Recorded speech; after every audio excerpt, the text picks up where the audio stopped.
अरे जवानी पझल के हर मल मलिया के दुपट्टा मल मल के कि हाजीपुर वाला हंसी अरे मूरत मोहनिया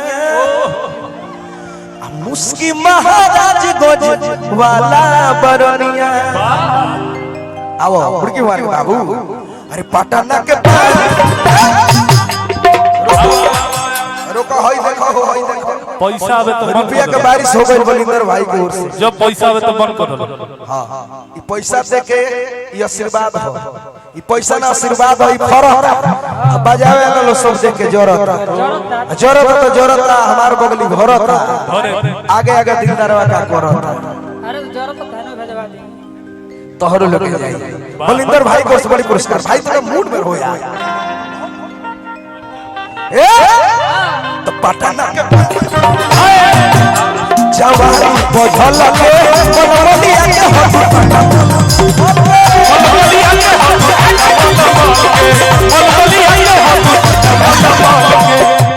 तो हाजीपुर वाला हंसी मूरत मोहनिया मुस्की महाराज वाला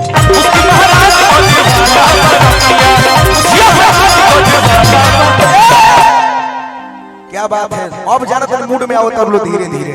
आप लोग साइड हो जाएंगे खड़े हैं आप लोग बैठ जाएंगे तो उतर जाएंगे कोई दिक्कत नहीं है कैसे कि खड़े हैं तो उजवान बढ़ता अरे पटना के पानी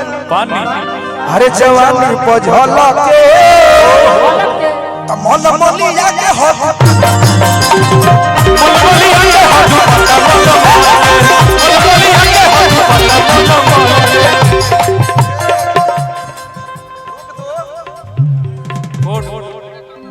कि हाजीपुर वाला हंसी अरे मूरत मोहनिया तो मुस्की महाराज गोज वाला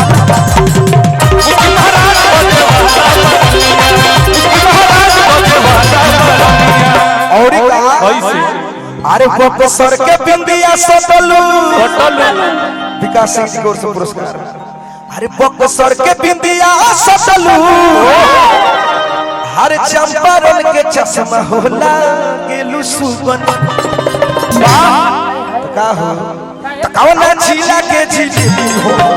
कौना जिला के जिलेबी हो ए बबुनी कौना जिला के जिलेबी हो ए बबुनी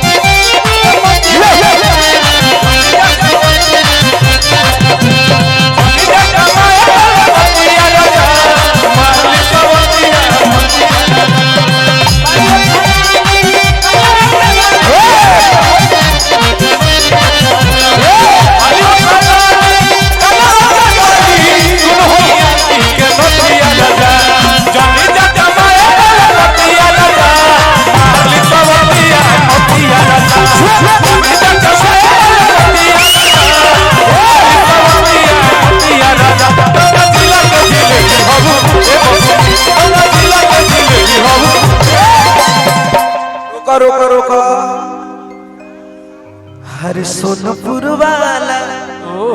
अरे लगेला सुघराई आ गाल गुलगुल गोरखपुर के गोराई तनी दूरे दूर रहल पर क्षेत्र हो हां जिला जवार हो घर हो ये ढेर लोग आइल होई ऐसे कहे के बा कैसे कि सोनपुर वाला अरे लगेला सुघराई अरे गाल गुलगुल गोरखपुर के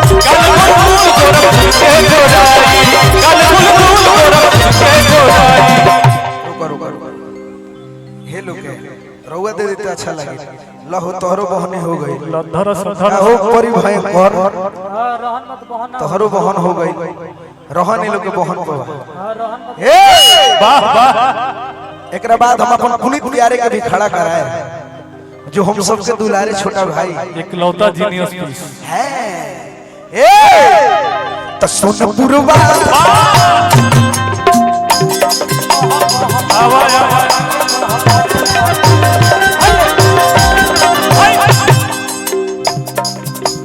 दी हो दिलदार ठाट आइए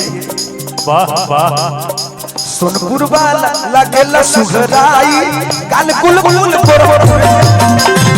कल गुल गुल गोरखपुर के गोराई कल गुल गुल गोरखपुर के गोराई जरूर जरूर अब शुरुआत है बा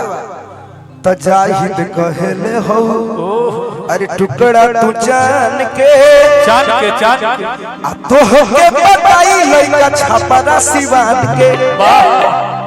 त दीपक दिलदार गोपाल गज के स्टार हो बनाई सजन कवना जिला के जिले कौना जिला के जिलेबी हम कौना जिला के जिलेबी हम कौना जिला के जिलेबी हम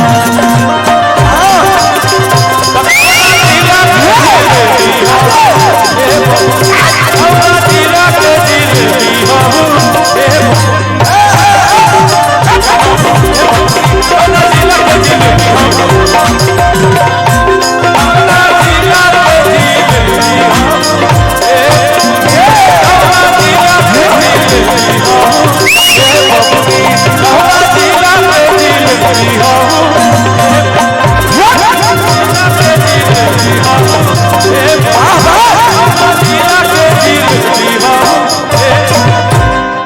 अच्छा लगल